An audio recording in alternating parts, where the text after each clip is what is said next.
also. It is lovely to have the privilege of worshipping with you here today.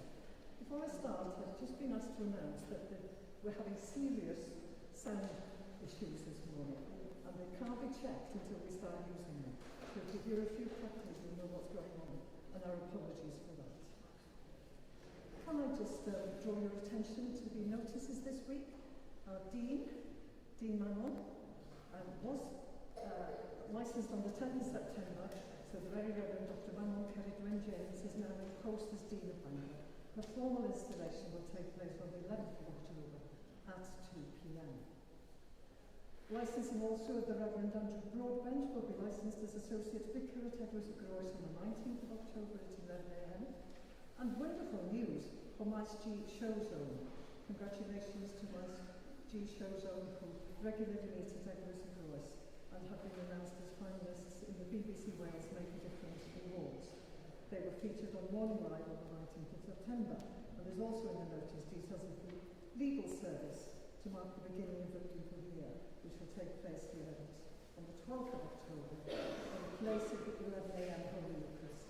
As a result, the Eucharist that morning will be the usual 8:15, and then at 3:30 a bilingual Eucharist will be offered in place of Evensong. And it is good to welcome friends we haven't seen for a while from far shores.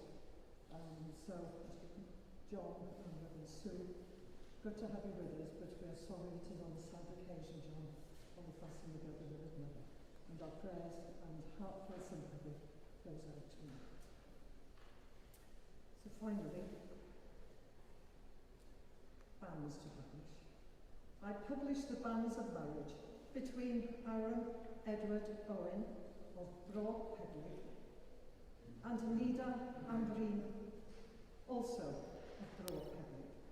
If any of you knows cause or just impediment why these two persons should not be joined together in holy matrimony, you are to declare it.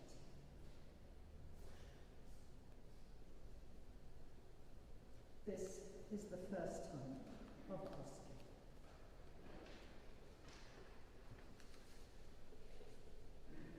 The law of your mouth is dearer to me than thousands in gold and silver.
of the Son, and of the Holy Spirit. Amen. Grace and peace be with you. And keep you in the love of Christ. The law of your mouth is dearer to me than thousands in gold and silver. As we gather to celebrate this Holy Eucharist to the glory of God, we prepare ourselves by confessing our sins. Trusting in the goodness of our merciful Father, upheld by the gentleness of our companion Jesus, seeing our lives in you in the radiance of the life-giving Spirit. Kyrie eleison. Kyrie eleison. Christe eleison. Christe eleison. Kyrie eleison. Kyrie eleison. Heavenly Father, We have sinned in thought, word, and deed, and have failed to do what we ought to have done.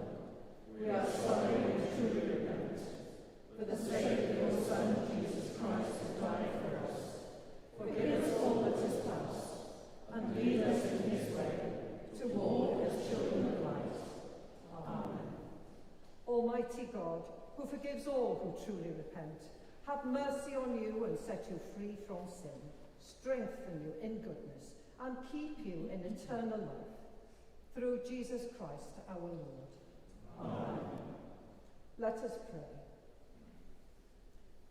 Almighty God, whose blessed Son called Matthew the tax collector to be an apostle and evangelist, give us grace to forsake the selfish pursuit of gain and the possessive love of riches, that we may follow in the way of your Son, Jesus Christ, who is alive and reigns with you and the Holy Spirit, one God, now and forever.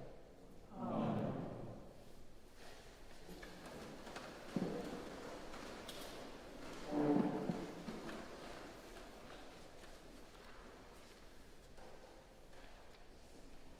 O God, you have dealt graciously with your servant, according to your word. Teach me discernment and knowledge, for I have believed in your commandments. Before I was afflicted, I went astray, but now I keep your word. You are good, and you bring forth good. Instruct me in your statutes.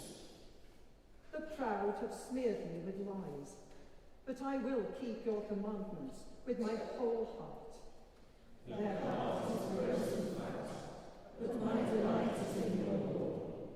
It is good for me that I have been afflicted, that I might learn your statutes.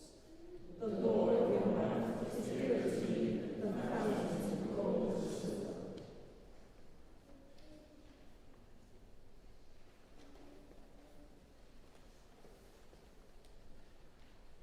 A reading from the book of Proverbs.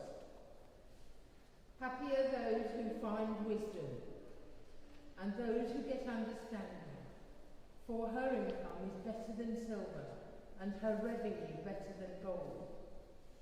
She is more precious than jewels, and nothing you desire can compare with her. Long life is in her right hand, in her left hand are riches and honour.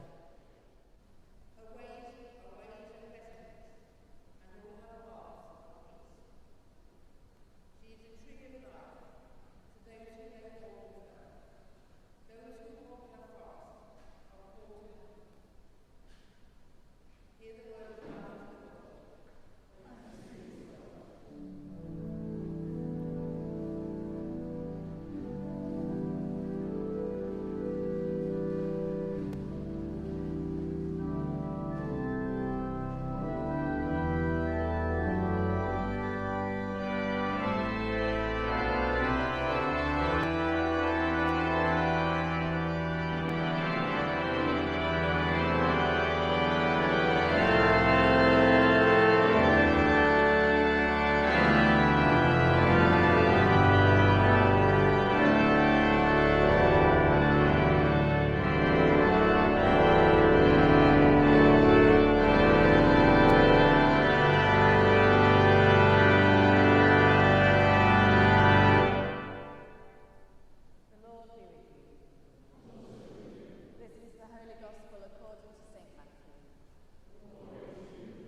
At that time, as Jesus was walking along, he saw a man called Matthew sitting at the tax booth, and he said to him, "Follow me."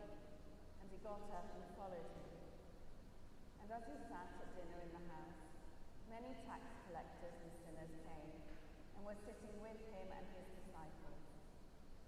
When the Pharisees saw this, they said to his disciples, "Why does your teacher eat with tax collectors and sinners?" But when he heard this, he said, "Those who are well have no need of a physician, but those who are sick. Go and learn what this means. I desire mercy, not sacrifice, for I have come to call not the righteous, but sinners." This is the gospel of the Lord.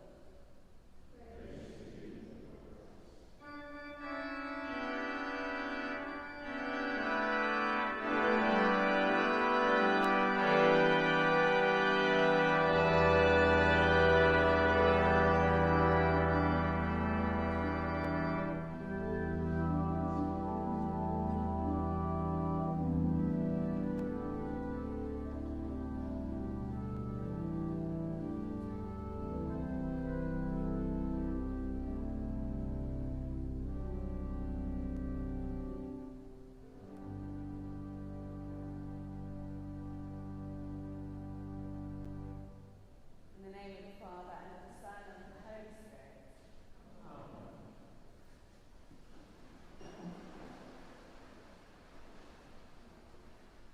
What aspect of our faith is hardest for you to believe? Is it the birth narratives? The healings? Maybe the resurrection? All of them are miraculous transformations. But what about how God can transform us? I have never felt more of a fraud than the day when I found out I had passed my nursing exams. That day I went to work as usual. The ward sister gave me the drug-covered keys and told me she'd be in a meeting for 2 hours. And that now I had passed my exams, I was going to be in charge of the ward. "What do you mean?" I called at her retreating back. Surely she knew that a pass mark on an exam didn't mean that I was at all competent or able to look after a whole ward of sick people. I was still the same person that day that I had been the day before. And the day before, my friend and I had been pretending to be nurses on the TV programme Casualty, and copying the completely incorrect way of wasting excess morphine by shooting it from the syringe up into the air, where it then fell right into her eye. She had a dilated pupil for the whole day. We didn't dare tell anybody except for a friendly junior doctor that we got to check her eye just in case. And she spent the whole day trying to look the ward sister in the eye. I was still that person. The letter through the post that morning telling me that I'd passed the exam that I had taken a few weeks before, that didn't change anything. And now, I was left in charge of a ward. It's not the only time I've felt like this, and I'm sure many of you have your own stories. We wake up one morning and realise that we are responsible adults and wonder who on earth thought that that was a good idea. I wonder if Matthew felt like this on that day, sitting in his tax booth, not the most liked of people. Even if he didn't, many tax collectors were known for charging a little bit extra and siphoning that money off for themselves. And the money he collected wasn't for the good of the nation. It went straight to the Romans who occupied the land and oppressed the people. He was not just physically separate from his neighbours in his booth, but socially separate too. Tax collectors were seen as a disgrace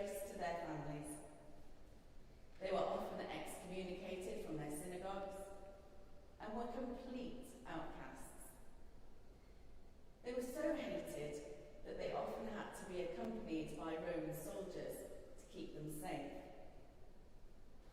Matthew probably heard about Jesus. Jesus had been teaching and healing many people by now.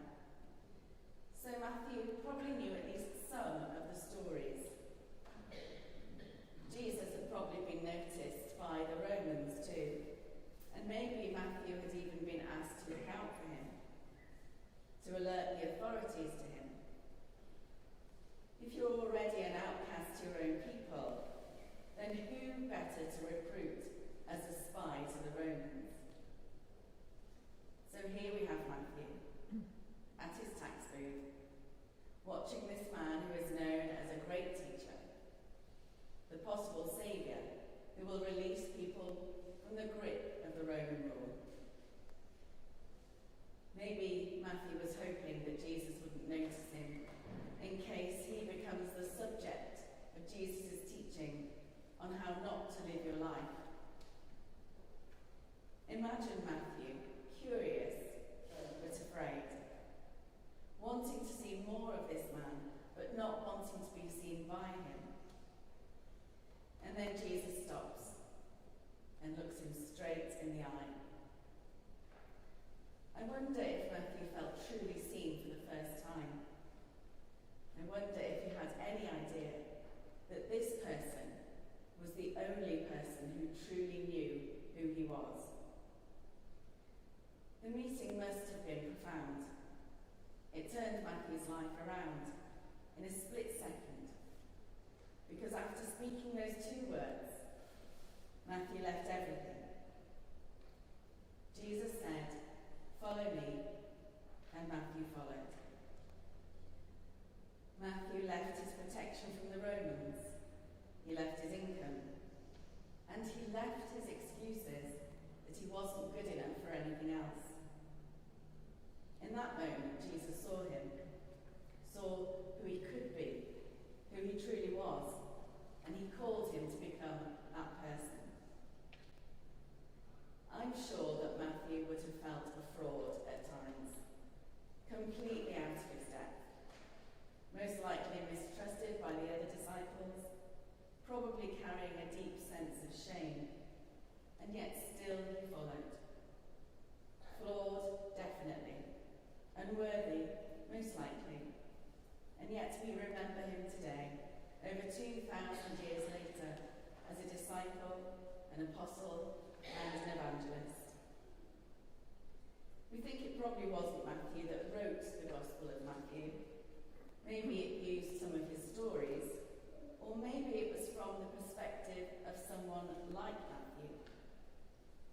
This is the Gospel that names Matthew rather than Levi, as he's named in the other Gospels.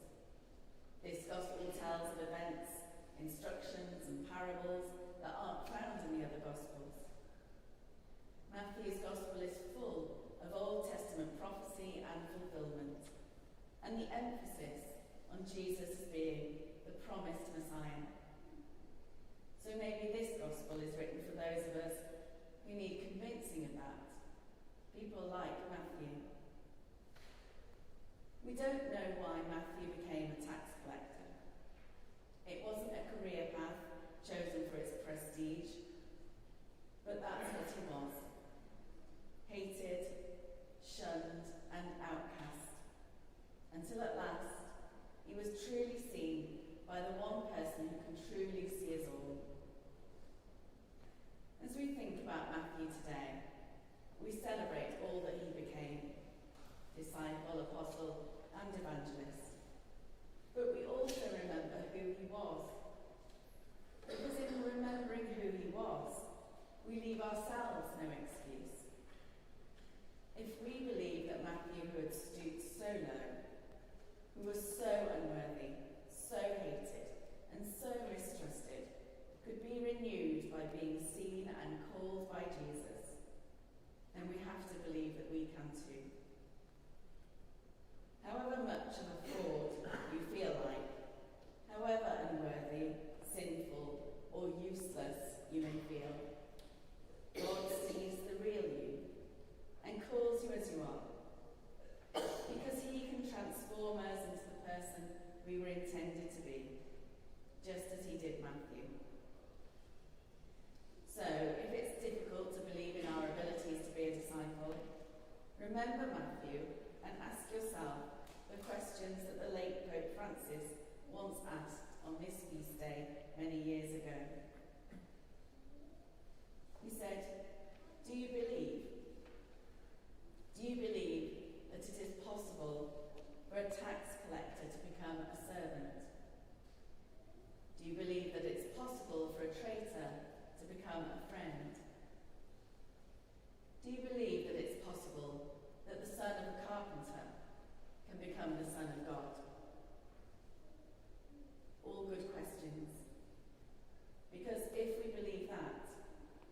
resurrection, we also believe that we can be transformed too. Amen.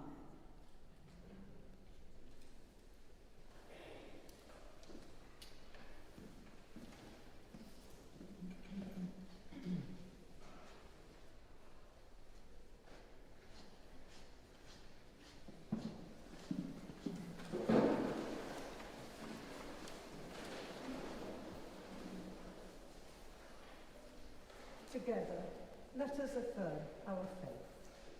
We believe in one God, the Father Almighty, maker of heaven and earth, of all that is seen and unseen. We believe in one Lord Jesus Christ, the only Son of God, eternally begotten of the Father, God from God, light from light, true God from true God, begotten, not made, of one being with the Father. Through him all things were made. For us and for our salvation, he came down from heaven. By the power of the Holy Spirit, he became incarnate from the Virgin Mary and was made man. For our sake, he was crucified under Pontius Pilate. He suffered death and was buried. On the third day he rose again, in accordance with the Scriptures. He ascended into heaven, and is seated at the right hand of the Father. He will come again in glory to judge the living and the dead, and his kingdom will have no end. We believe in the Holy Spirit, the Lord, the giver of life, who proceeds from the Father and the Son, who with the Father and the Son is worshipped and glorified, who has spoken through the prophets. We believe in one holy Catholic and Apostolic Church.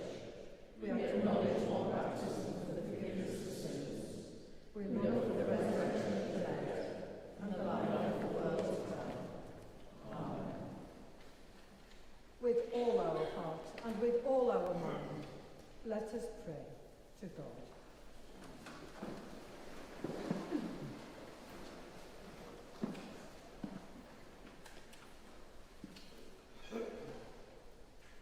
God of space and time, meet us in the place where we are today and transform us by the presence of your Son.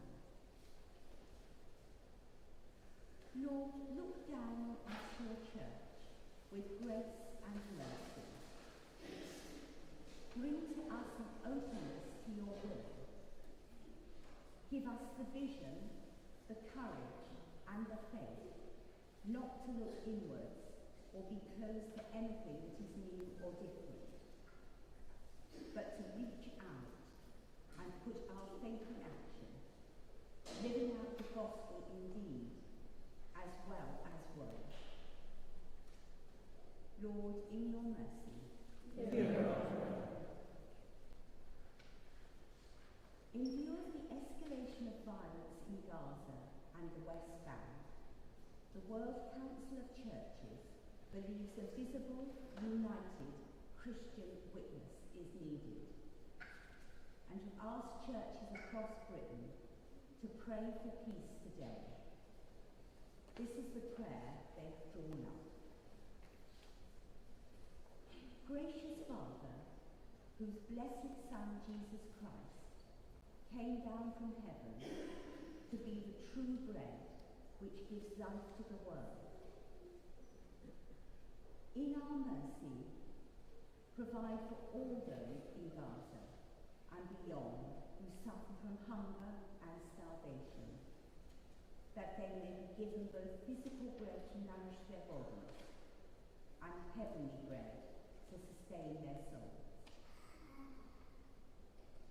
By the power of your Spirit, bring a speedy end to this cruel war, the release of all captives, care for the sick and wounded, comfort for those who have lost loved ones, and the opening of a pathway for a just and lasting peace here in the very homeland where your Son, our Lord Jesus Christ, ministered during his earthly life, who lives and reigns with you and the Holy Spirit, one God, now and forever.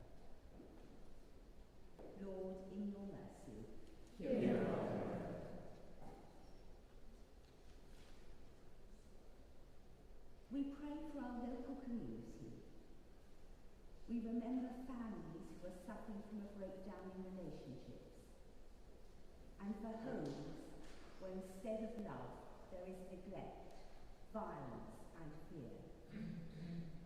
We ask for your blessing on children who suffer as a result, and they have to be taken into care. Today in particular, we pray for those who are homeless, for their well-being and safety. We ask that those in authority respond to the need for funding and affordable housing, so those with no home may receive care and help to find somewhere they can call their own. Lord, in your mercy,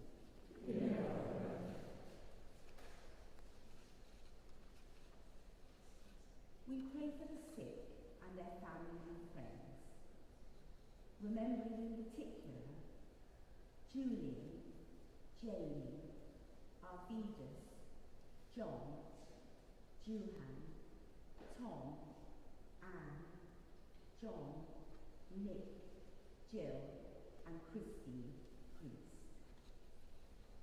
And for the bereaved, may they feel the comfort of your presence and find strength in you to cope. Lord, in your mercy.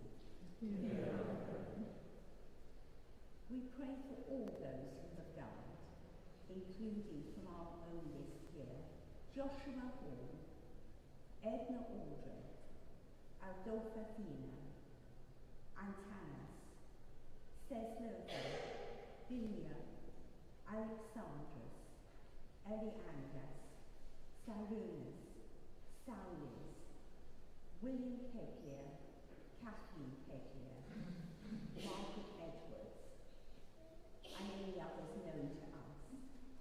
And we also remember Norma Sawyer, whose year's line falls at this time.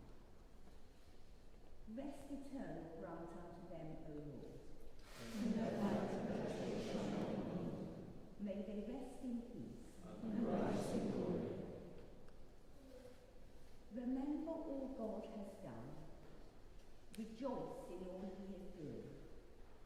Receive all he shall yet do. Put your hand in his and walk with him wherever he may lead, knowing he will walk with you this day and always. Merciful Father, accept these prayers for the sake of your Son, our Saviour, Jesus Christ.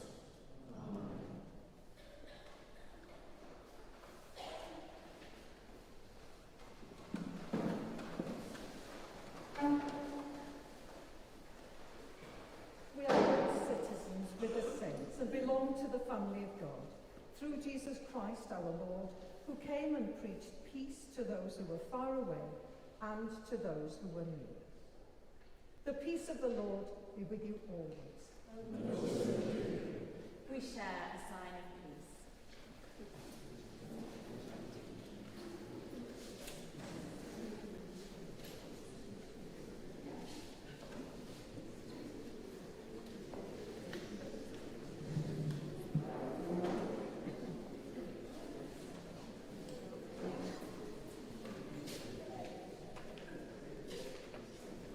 Amen.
thanks to the Lord our God. It is right to give thanks and praise.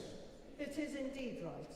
It is our duty and our joy at all times and in all places to give you thanks, Holy Father, all-powerful and ever-living God, through Jesus Christ our Lord, who called his apostles and sent them out to preach the good news, to heal the sick, to restore the lost, and to announce the coming of your kingdom, that all may know the redeeming power of his death and resurrection. And so, with the hosts of angels and all the company of heaven, we proclaim the glory of your name and join in their unending hymn of praise as we say together, Holy, holy, holy, holy Lord, God of power and might, heaven and earth are full of your glory. Hosanna in the highest. Blessed is he who comes in the name of the Lord. Hosanna in the highest. All praise and thanks to you, true and living God, creator of all things, giver of life. You formed us in your own image, but we have marred that image and fall short of your glory. We give you thanks that you sent your Son to share our life. You gave him up to death that the world might be saved, and you raised him from the dead that we might live in him and he in us. Sanctify with your Spirit this bread and wine, your gifts to us, that they may be for us the body and blood of our Saviour Jesus Christ. On the night he was betrayed, he took bread, and when he had given thanks, he broke it and gave it to his disciples, saying, Take, eat. This is my body, which is given for you. Do this in remembrance of me.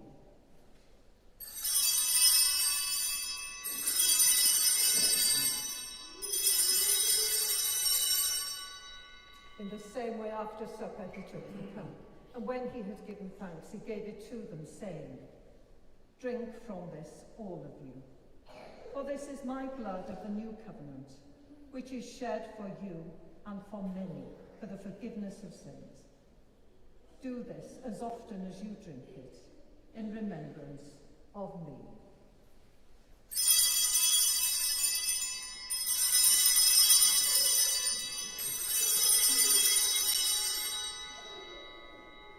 Let us proclaim the mystery of faith. Christ has died, Christ is risen, Christ is gone. As he has commanded us, Father, we remember Jesus Christ, your Son, proclaiming his victorious death, rejoicing in his resurrection, and waiting for him to come in glory. We bring to you this bread, this cup. Accept our sacrifice of thanks and praise. Restore and revive your people. Renew us and all for whom we pray, with your grace and heavenly blessing.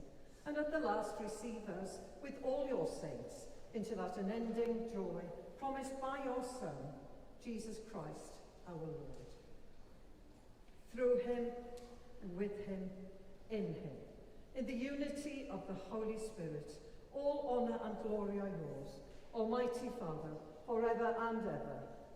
Amen.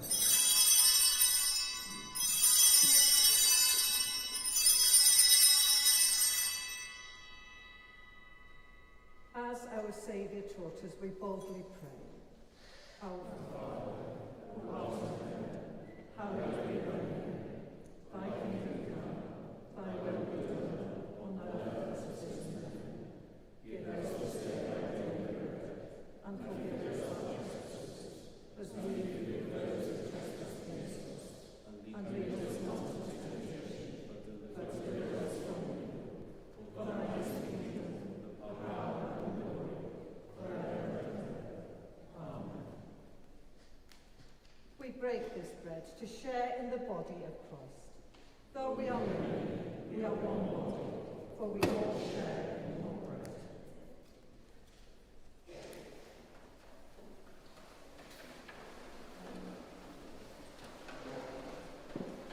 We say together, Lamb of God, who takes away the sins of the world, have mercy on us. Lamb of God, who takes away the sins of the world,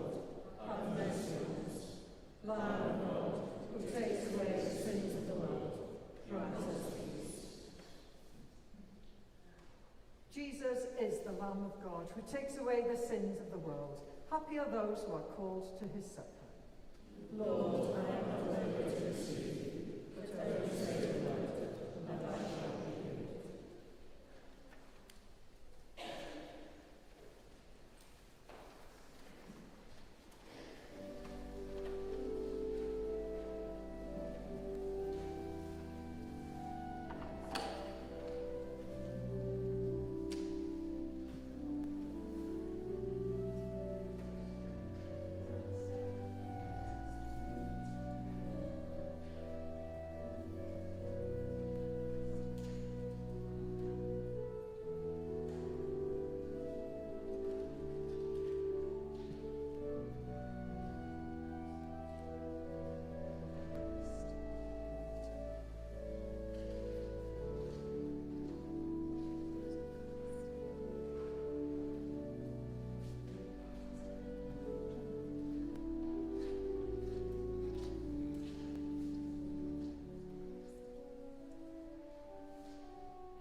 Gracious God, your Son, Jesus Christ, fed the hungry with the bread of his life and the word of his kingdom. Renew your people with your heavenly grace, and in all our weakness, sustain us by your true and living bread, who is alive and reigns, now and forever, to proclaim you as Lord and King, to the glory of God the Father. Amen. The Lord be with you. And also with you. God give you grace to follow his saints in faith and hope and love. And the blessing of God Almighty, the Father, the Son, and the Holy Spirit be among you and remain with you always. Amen. Go in peace to love and serve the Lord. In the name of Christ. Amen.